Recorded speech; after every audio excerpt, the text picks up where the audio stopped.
같이 한번 기도하십시다. 사랑하는 하나님, 예수가 함께 계시니 시험이 오나 겁이 없습니다. 이 세상 친구가 없어도 예수님이 나의 친구시니 제가 불의한 일을 버리고 예수를 위해 살아갈 수 있는 사람이 되도록 하나님께서 도와주십시오. 하나님, 우리의 삶에 불의한 일이 있으면 그것이 어떤 일이든 간에 그것이 나를 얼마나 기쁘게 해주든 간에 하나님, 우리의 삶에서 불의한 일들을 내어버리는데 아무런 어려움이 없는 주님의 사람이 되게 하여 주시고 내 안에 있는 나의 옛 속성을 쫓아가는 것이 아니라 하나님 정말 내재하시는 그리스도 나의 모든 것을 주관하신다라고 이야기하시는 그 주님의 말씀을 붙들고 하나님 내 안에 계시는 예수님의 속성을 쫓아가는 이 새로운 속성을 힘입고 살아가는 사람이 되도록 주님께서 도와주옵소서. 이 땅도 하나님께서 지켜주시고 하나님 우리가 살아왔던 고국 지금 우리가 살아가고 있는 미국 하나님 모두가 하나님 앞에서 더 정직하고 정의로운 나라가 되도록 주님 도와주옵소서. 모든 말씀 우리 주님 예수님 이름으로 기도드립니다. 아멘. 하나님께서 우리에게 주시는 말씀 읽습니다. 오늘 하나님 우리에게 주시는 말씀은 시편 58편 1절부터 11절까지의 말씀입니다. 시편 58편 1절부터 11절까지의 말씀입니다. 같은 목소리로 읽도록 하죠. 시편 58편 1절부터 11절입니다. 같이 읽습니다. 시작. 통치자들아 너희가 정의를 말해야 하거늘 어찌 잠잠하냐. 인자들아 너희가 올바르게 판결해야 하거늘 어찌 잠잠하냐. 아직도 너희가 중심에 악을 행하며 땅에서 너희 손으로 폭력을 달아주는도다. 악인은 모태에서부터 멀어졌으며 나면서부터 곁길로 나아가 거짓을 말하는도다. 그들의 독은 뱀의 독 같으며 그들의 귀를 막은 귀머거리 독사 같으니 술 사이 홀리는 소리도 듣지 않고 능숙한 술객의 요술도 따르지 아니하는 독사로다. 하나님이여 그들의 입에서 이를 꺾으소서. 여호와여 젊은 사자의 어금니를 꺾어내시며 그들이 급히 흐르는 물같이 사라지게 하시며 겨누는 화살이 꺾임 같게 하시며 소멸하여 가는 달팽이 같게 하시며 만삭되지 못하여 출생한 아이가 햇빛을 보지 못함 같게 하소서. 가시나무 불이 가마를 뜨겁게 하기 전에 생나무든지 불붙는 나무든지 강한 바람으로 휩쓸어 가게 하소서. 의인이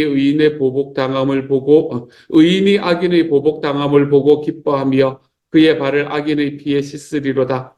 그때에 사람의 말이 진실로 의인에게 갚음이 있고 진실로 땅에서 심판하시는 하나님이 계시다 하리로다. 아멘.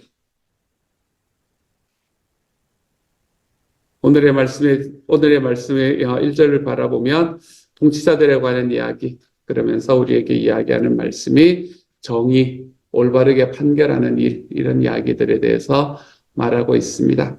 정의롭게 판단해야 되는데, 정의롭게 판결해야 되는데, 왜 너희가 정의롭고 올바르게 판결하지 못해서 땅에서 너희 손으로 폭력을 달아주느냐라는 이야기를 오늘의 말씀에서는 하고 있지요.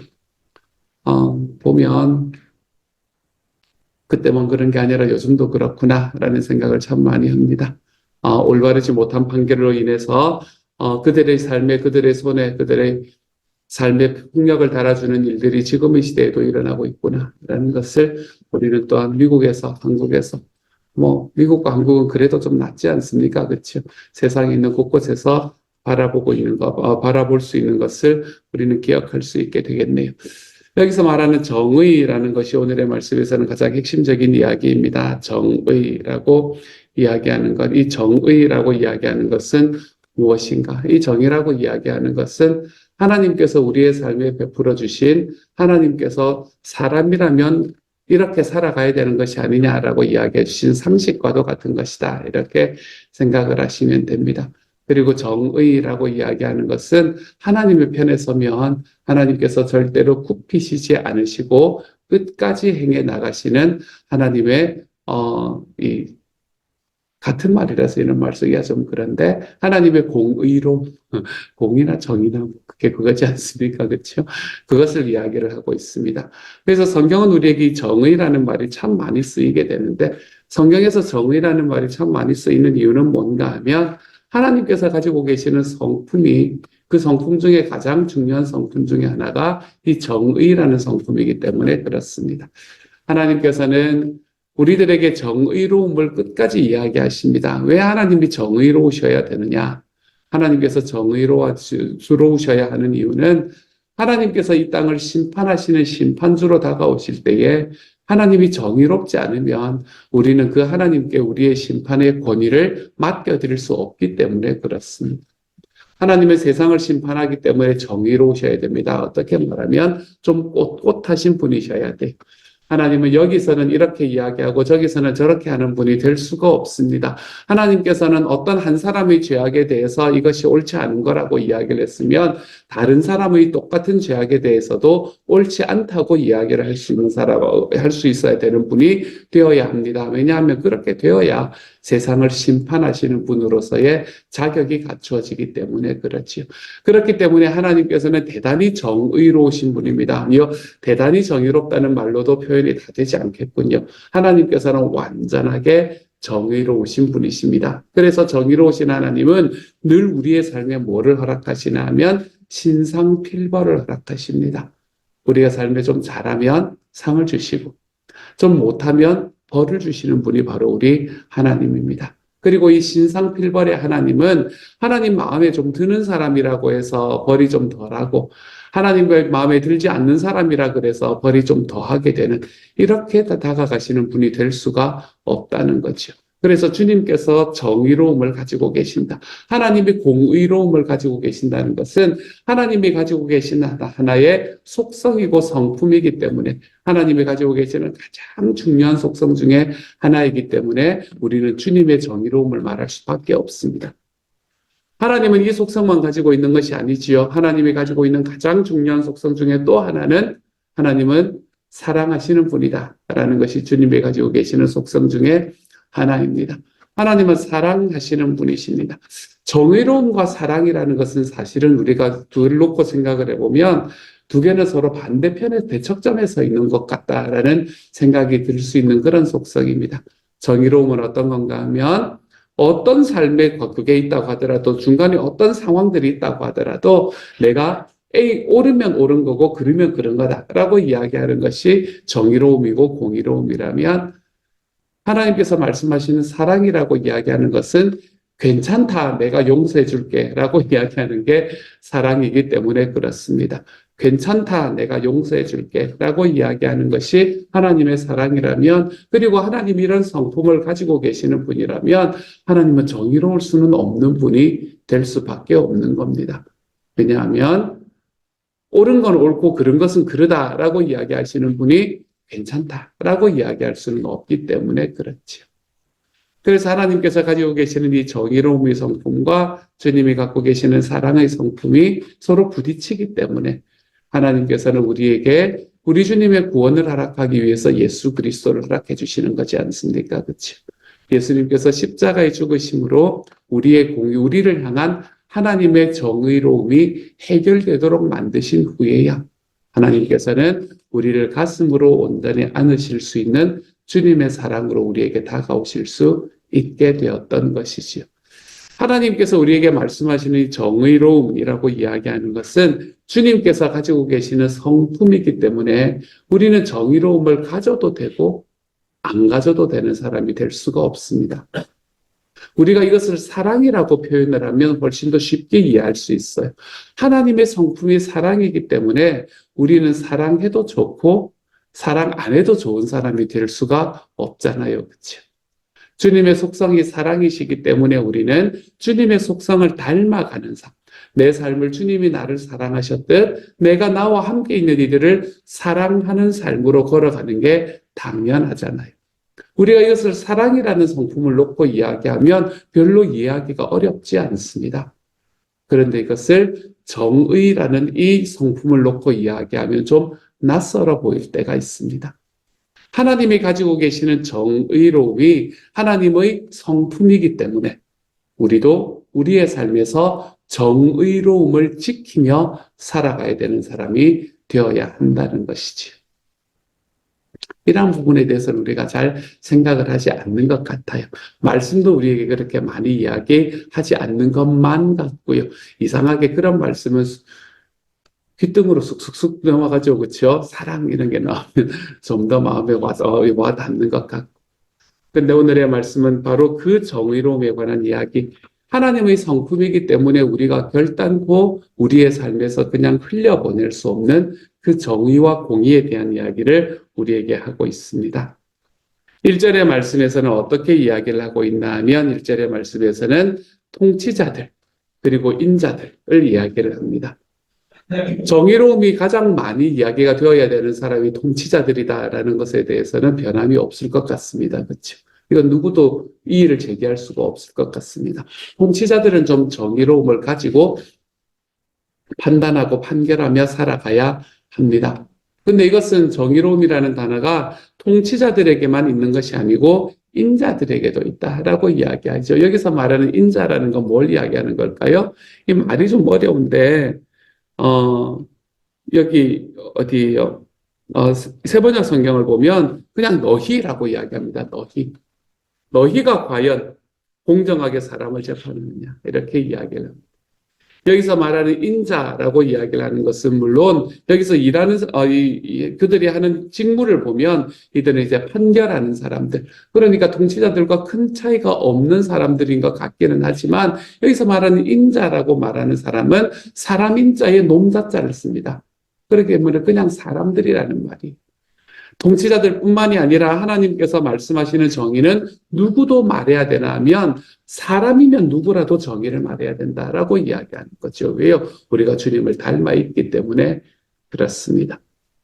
그런데 이렇게 통치자들이나 사람들이나 인자와 정의를 이야기를 해야 되는 사람들이 뭐 하고 있다고 이야기하나 하면 왜 너희가 잠잠하냐라고 이야기합니다. 그리고 뒤에 나오는 이야기들은 그들이 어떤 모습을 이야기를 하고 있냐면 이 정의롭지 못한 사람들의 모습을 이야기하면서 그들이 적극적으로 죄를 저지르는 모습에 관한 이야기를 하고 있지요. 그래서 그들이 정의를 의도적으로 파괴하는 모습들을 이야기를 합니다. 모든 이야기가 다 그렇게 이야기를 합니다. 6절에서 그들의 입에서 이를 꺾어서서 그들이 이를 가지고 있다는 거죠. 어금니처럼 사람을 먹고 있다는 이야기입니다. 4절의 말씀, 그들이 독은 뱀의 독 같고 그들은 귀를 막은 귀머거리 독사 같고 술사에 홀리는 소리도 듣지 않고 술객소 유술도 따르지 않는 독사와 같은 사람들이다. 3절에서 아기는 모태에서부터 멀어졌고 나면서부터 곁길로 나아가서 거짓을 말하는 사람이다. 아직도 너희가 중심에 악을 행하며 2절입니다. 땅에서 너희 손으로 폭력을 달아준다. 이렇게 이야기하면서 여기서 이야기하는 사회에서 이야기하는 이런 정의롭지 못한 사람들이 실제적으로 행하고 있는 일에 대해서 이야기를 하고 있다면 그것이 불의라면 그것은 불의가 당연하지요. 그렇죠? 근데 여기서 오늘의 말씀은 한 가지의 불의를 더 이야기하는데 그걸 보면서도 잠잠한 사람들, 그 불의함을 보면서도 잠잠한 사람들, 왜 잠잠할까요? 무서우니까. 왜 잠잠할까요? 나한테 불이익이 떨어질까 두려워서. 잠잠한 사람들. 그 잠잠한 사람들도 하나님 앞에 정의롭지 못한 사람이다 라고 이야기를 하고 있습니다. 우리가 불의를 바라보면서 그것에 잠잠하게 살아간다라는 건 어쩌면 너무나 지혜롭게 살아가는 삶이라고 이야기할 수 있습니다. 예전에 우리 군대에 갈 때 우리나라의 그 부모님들 이야기하시는 이야기 있지 않습니까? 제일 앞에도 서지 말고 제일 뒤에도 서지 말고 중간만 해라. 중간만. 모난 돌이 정 맞는다. 중간만 해라. 이런 이야기들 늘 들으면서 살아왔지 않습니까? 자기 아들들을 사랑하는 부모님의 목소리, 그런 목소리라는 것을 압니다. 하지만 그런 가운데서 어쨌든 우리가 모난 돌이 정 맞기 때문에 우리가 어디 가서 앞서가 아니면 뒤에서는 그런 뭐 그렇다고 하더라도 누군가 앞서서 뭔가를 하게 되면 사람들에게서 불이익을 받는 그런 나라의 문화가 되어 왔기 때문에 우리나라에서 저질러졌던 그 많은 불의들, 그것들에 너무나 많은 사람들이 침묵하며 살아가지 않았습니까? 그건 우리나라만 그렇습니까? 우리나라는 좀 낫지 않습니까? 그렇죠? 우리가 특별히 히틀러 같은 사람들이 전 세계에 영향을 끼칠 때, 그럴 때 여러분 독일의 교회는 그때 당시에 독일의 가장 큰 교회는 그 히틀러가 가지고 있는 그 마음에, 그가 가지고 있는 그 정치에 동의하는 소리를 얼마나 많이 냈는지 모릅니다. 독일에서 그 고백교회 운동을 하셨던 분들을 제외하고는 그 사람이 가지고 있는 그것에 하나님께서 나 당신에게 지혜를 주셨다라고 이야기하며 인도스먼트 해주는 일들을 감행하면서 살아갔습니다. 어떤 사람들은 진짜 그렇기 때문에 하지만 대부분의 사람들은 자기가 거기서 이야기를 하면 죽을까봐 자기의 생명이 두려우니까 침묵하며 살아가는 다수가 그 안에 존재했었지요. 하나님께서는 우리에게 이야기하십니다. 너희가 적극적으로 악을 행하든 너희가 잠잠하여 침묵하든 간에 그것은 모두가 나의 정의에서는 멀어져 있는 일이다 라고 이야기를 하고 있습니다. 그래서 우리들의 삶에서 하나님께서는 너희는 적극적으로 악을 행하는 사람이 되지도 않을 뿐만 아니라 악을 행하는 것을 보면 잠잠하게 살아가는 것도 나의 정의를 이루는 일은 아니다 라고 이야기를 하고 있는 것이죠. 전 예전에 고문에 관한 생각을 참 많이 했다 그러지 않습니까? 저는 공상하는 걸 좋아합니다, 여러분. 공상. 그래서 집안에 있으면서도 친구들 만나러 밖에 나가는 거 무지 싫어하고 이제 집에 이렇게 들어박혀 있는 거 좋아했거든요. 집에 이렇게 들어박혀서 혼자 공상을 합니다. 저의 공상에 따르면 지금 세상은 이래서는 안 되는 거예요. 저의 공상에 따르면 일단 우리는 길은 제가 안 걸어가도 이렇게 자동적으로 움직여야 이렇게 막 움직이는 자동차도 막 이렇게 연료 뭐 아직 화석 연료를 써서는 안 됩니다. 이제 온갖 공상들을 하면서 살았었는데 그런 공상들 속에서 이렇게 살아가는 뭘 하다가 뭘 이야기하다가 여기까지 왔는지 모르겠네요. 하지만 이제 그런 공상들 하면서 이렇게 사는 과정 속에서 우리가 살아가야 된 나라, 우리가 살고 있는 나라가 그치. 제가 그 고문 받는 것에 대해서 생각을 참 많이 했었거든요. 이제 우리나라에서 순교자분들 이야기를 들어보면 왜 이렇게 고문받다가 돌아가신 분들 이야기 많이 들어요. 만약에 내가 내 앞에 예수님 사진이 있으면 어떻게 할까 막 이런 괜한 생각들을 막 하면서 살아갔던 적이 있었거든요. 그래서 나 얼른 밟아야지. 뭐 이제 마음으로 기도하고 얼른 밟아야지. 손가락에 그 바늘 들어오기 전에 얼른 밟고 회개하면 되겠지. 이제 뭐 이런 생각도 하고 뭐 그랬었던 그 생각이 있거든요. 우리들의 삶에서 그런 두려움들 때문에 모난돌이 정맞는 다른 사람들 다 똑같이 생각하는데 다르게 생각하는데 나만 그냥 한 번만 숙이고 지나가면 되는데 나만 괜히 꼿꼿하게 살아가는 것이 그냥 사람들을 불편하게 만드는 것만 같은 그런 삶의 상황들, 그런 상황들이 닥칠 때에 그냥 둥실둥실 살아가는 게 좋지 않겠는가라고 이야기하며 살아왔던 때도 있었습니다. 하지만 사랑하는 여러분, 한 가지는 기억하십시다. 우리가 나와 함께 있는 사람들과 같이 걸어가는 과정 속에 따뜻하고 여유롭고 그들에게 하나님의 사랑을 전하는 사람이 되는 것은 너무 중요합니다. 하지만 불이라고 이야기하며 살아갈 줄 아는 사람이 되어야 됩니다. 불의라고 이야기하는 것은 주로 사람 간의 불의를 이야기하는 것은 아니지 않습니까? 그렇죠? 주로 우리는 사회 안에서 일어나는 이러한 정치적이고 또는 이 구조적인 불의에 관해서 이야기를 하지 않습니까? 그렇죠? 구조적인 불의가 보일 때는 우리는 그것이 잘못되었다라고 이야기는 하면서 살 수 있어야 됩니다. 만약에 우리가 그거에서 좀 두려워서 누군가에게 이런 이야기를 하는 게 어렵다면 내 삶에서 이런 이야기를 하면서 살아가는 게 어렵다면 최소한 담벼락이라도 되고 최소한 하나님 앞에서라도 우리는 그것이 불의한 것입니다. 주님, 이 불의를 하나님께서 좀 해결해 주십시오 라고 이야기하는 기도의 자리로는 나아갈 줄 알아야 됩니다. 오늘 시편의 기자가 그걸 하고 있는 거잖아요. 그렇죠? 직접 나가서 이야기하기에는 좀 무서우니까 다윗이 좀 두려웠던 것 같아요. 아마 사울이 자기를 쫓아올 때였는데 사울 앞에 나가서 이야기를 할 수는 없는 거잖아요. 그렇죠? 그러니까 하나님께 이야기를 하고 있는 겁니다. 하나님께 이야기를 한다는 것은 최소한 내가 그 불의로 이해는 하고 있다는 이야기죠. 불의함을 불의함으로 이해는 하고 있다는 이야기. 그러므로 우리는 우리의 삶 속에서 하나님께서 우리에게 말씀하시고 우리에게 보여주시는 그 이게 하나님의 나라와는 다른 그 불의함에 대해서 우리는 우리의 삶에서 좀 깨닫고 살아갈 줄 아는 사람이 되어야 됩니다. 그리고 그것에 대해서 아닌 것은 아니라고 좀 이야기하며 살아갈 줄 아는 사람이 되어야 됩니다. 우리가 고백교회 운동을 하셨던 분들처럼 또는 우리나라에서 독립운동을 하셨던 분들처럼 아닌 건 아니라고 이야기하면서 자기의 생명을 막 던지는 곳에 나아가는 것이 좀 두렵다면 괜찮습니다. 최소한 하나님 앞에는 그렇게 이야기하며 살아갈 줄 알아야 됩니다. 그것이 오늘의 말씀에서 우리에게 이야기해주고 있는 하나의 본이 되겠네요.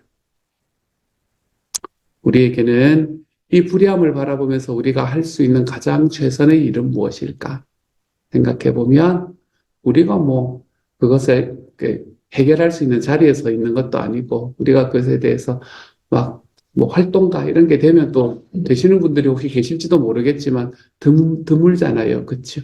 그렇기 때문에 우리가 할 수 있는 가장 좋은 것은 선거할 때 한 표를 주는 그런 일인 것 같습니다. 내가 생각하는 정의로움에 하나님께서 하나님의 나라를 이루어내시는 그 정의로움에 더 가까운 이들에게 나의 표를 하나 던져내는 그러한 과정들이 우리가 우리의 삶 속에서 이 하나님의 정의로움을 행할 수 있는 길이 되는 것 같아요.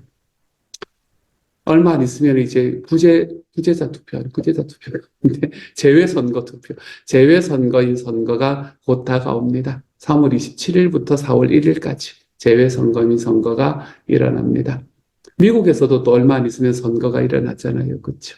우리가 나하고 먼 일인데 하고 이렇게 그냥 던져버리고 그리고 던져버리고 난 다음에는 잘못한 일을 하면 내 눈에 잘못하는 일이 보일 때 야 어떻게 저럴 수가 있지라고 이야기를 하고 막 화를 내고 분을 내는 자리에 나가기보다는 내가 가장 작은 일이지만 가장 중요한 일 내가 국민으로서 가지고 있는 시민으로서 가지고 있는 그 하나의 이 의무에 우리가 좀 충실하게 살아가 볼 수 있는 하나님의 사람이 되면 좋겠다라는 마음이 들었습니다. 하나님께서 나에게 그건 여러분 사람마다 좀 다를 수 있거든요. 내 마음에 내가 생각할 때 나의 정의라고 이야기하는 건 사람마다 다를 수 있습니다. 그러므로 내가 주님께 기도하면서 하나님께서 나에게 생각해 하시는 나의 정의로 하나님께 하나님의 정의로 그것에 좀 더 가깝게 다가가는 이들에게 우리가 이들이 우리의 나라를 여기서 우리나라라고 하면 한국이든 미국이든 상관없이 우리나라를 이끌어갈 수 있으면 좋겠다라는 마음으로 이 투표에 나의 표를 한번 던져보는 것 이런 것들이 우리가 하나님의 정의를 이룰 수 있는 굉장히 중요한 일이 될 수 있겠다라고 한번 생각해 봅니다. 선거의 기간이 가까워서 이런 생각이 저에게 났던 것 같아요. 사랑하는 여러분, 우리의 삶 속에서 하나님의 정의로움이 어그러지는 곳에서는 좀 잠잠하지 않고 살아갈 수 있는 하나님의 사람이 되면 좋겠습니다. 최소한 하나님께는 이야기해 볼 수 있는 사람, 할 수 있다면 나와 함께 있는 사람들에게 이것이 정의가 아닙니까? 너무나 분명한 일에는 그렇게 말하며 살아가 볼 줄 아는 하나님의 사람이 되었으면 좋겠어요. 그렇게 걸어가는 것이 생각보다 쉽지만은 않은 일이거든요. 그렇기 때문에 우리가 민주시민으로서 할 수 있는 가장 기본적인 일, 그런 일들에는 우리의 시간과 우리의 마음을 좀 드리고 그리고 난 다음에 하나님께서 이 나라를 하나님께서 대한민국을 좀 더 하나님의 나라에 가까운 모습으로 만들어가기를 소망하는 기도를 주님 앞에 드리며 살아갈 줄 아는 하나님의 사람이 될 수 있었으면 좋겠습니다. 우리의 기도가 내가 살아가는 나의 삶의 한 걸음과 딱 마주쳐서 우리가 살아가는 지금의 이 땅을 우리 하나님의 나라에 좀 더 가까운 곳으로 만들어 가보기 위해 힘써 볼 수 있는 하나님의 사람. 특별히 지금 이제 3월에는 대한민국 국회의원 투표가 있기 때문에 또한 올해는 우리 미국의 대선도 있고 하원의원 투표도 있기 때문에 이 모든 일에서 하나님의 나라에 좀 더 가까운 곳으로 나의 권리들을 행사하며 살아가 볼 줄 아는 그런 시간들이 될 수 있는 그리스도인. 그래서 이 사회를 책임지는 그리스도인들이 되어 볼 수 있는 시간이 될 수 있기를 우리 주님의 이름으로 축복합니다. 같이 한번 기도하도록 하죠. 사랑하는 하나님, 정의로움이 내 앞에 무엇인지 보이지만 침묵하는 이유는 무섭기 때문에 그렇습니다. 불이익을 당하면 어떡할까라는 두려움이요, 하나님. 그렇기 때문에 하나님, 오늘 이 시편의 기자도 하나님께만 이야기를 합니다. 무서웠을 겁니다, 주님. 우리도 하나님 앞에 불의한 것에 대해서는 이야기하며 살아갈 수 있는 사람이 되도록 하나님께서 좀 도와주십시오. 그리고 우리가 할 수 있는 가장 최소한의 행위, 하나님, 정말 이 선거를 하고 투표를 하는 행위에 있어서는 하나님이여 내가 가지고 있는 특권들을 버리지 않도록 하나님께서 도와주십시오. 최소한 하나님이여 이 정도는 걸어가 보고 그리고 하나님의 공의로움이 이 땅에 나타날 것을 기도해 볼 수 있는 하나님의 사람이 되게 하여 주십시오. 최소한 잠잠하지는 않을 수 있는 하나님의 사람이 되도록 주여 도와 주옵소서. 모든 말씀 우리 주님 예수님 이름으로 기도드립니다. 아멘. 하늘에 계신 우리 아버지, 아버지의 이름을 거룩하게 하시며 아버지의 나라가 오게 하시며 아버지의 뜻이 하늘에서와 같이 땅에서도 이루어지게 하소서. 오늘 우리에게 일용할 양식을 주시고 우리가 우리에게 잘못한 사람을 용서하여 준 것 같이 우리 죄를 용서하여 주시고 우리를 시험에 빠지지 않게 하시고 악에서 구하소서. 나라와 권능과 영광이 영원히 아버지의 것입니다. 아멘.